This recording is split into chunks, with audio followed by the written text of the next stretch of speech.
Matthew chapter 22. And Jesus answered and spake unto them again by parables, and said, The kingdom of heaven is like unto a certain king, which made a marriage for his son, and sent forth his servants to call them that were bidden to the wedding, and they would not come. Again he sent forth other servants, saying, Tell them which are bidden, Behold, I have prepared my dinner, my oxen and my fatlings are killed, and all things are ready, come unto the marriage. But they made light of it, and went their ways, one to his farm, another to his merchandise. And the remnant took his servants, and entreated them spitefully, and slew them. But when the king heard thereof, he was wroth, and he sent forth his armies, and destroyed those murderers, and burned up their city. Then saith he to his servants, The wedding is ready, but they which were bidden were not worthy. Go ye therefore into the highways, and as many as ye shall find, bid to the marriage. So those servants went out into the highways, and gathered together all as many as they found, both bad and good, and the wedding was furnished with guests. And when the king came in to see the guests, he saw there a man which had not on a wedding garment. And he saith unto him, Friend, how camest thou in hither, not having a wedding garment? And he was speechless. Then said the king to the servants, Bind him hand and foot, and take him away, and cast him into outer darkness. There shall be weeping and gnashing of teeth. For many are called, but few are chosen. Then went the Pharisees and took counsel how they might entangle him in his talk.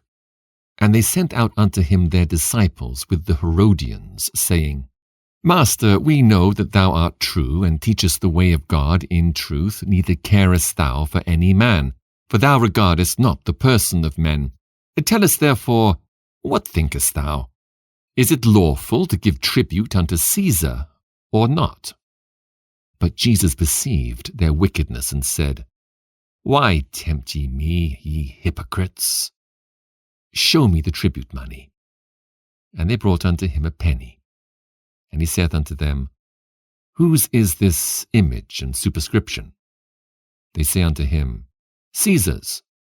Then saith he unto them, Render therefore unto Caesar the things which are Caesar's, and unto God the things that are God's.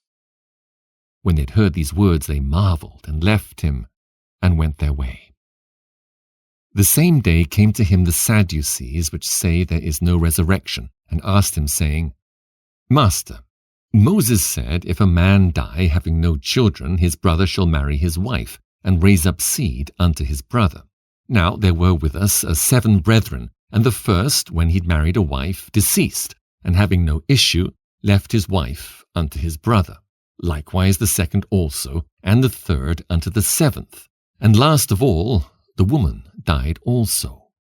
Therefore in the resurrection, whose wife shall she be of the 7? For they all had her.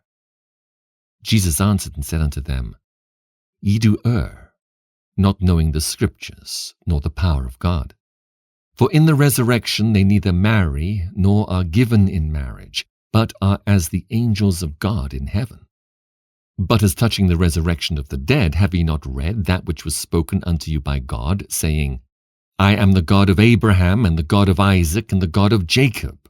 God is not the God of the dead, but of the living. And when the multitude heard this, they were astonished at his doctrine. But when the Pharisees had heard that he'd put the Sadducees to silence, they were gathered together. Then one of them, which was a lawyer, asked him a question, tempting him, and saying, Master, which is the great commandment in the law? Jesus said unto him, Thou shalt love the Lord thy God with all thy heart, and with all thy soul, and with all thy mind. This is the first and great commandment.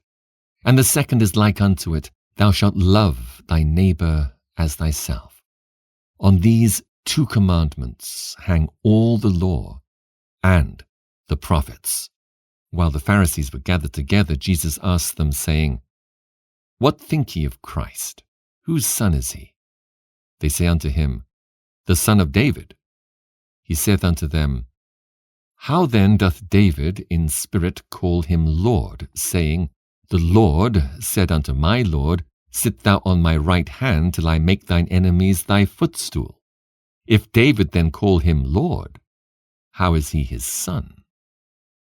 And no man was able to answer him a word, neither durst any man from that day forth ask him any more questions.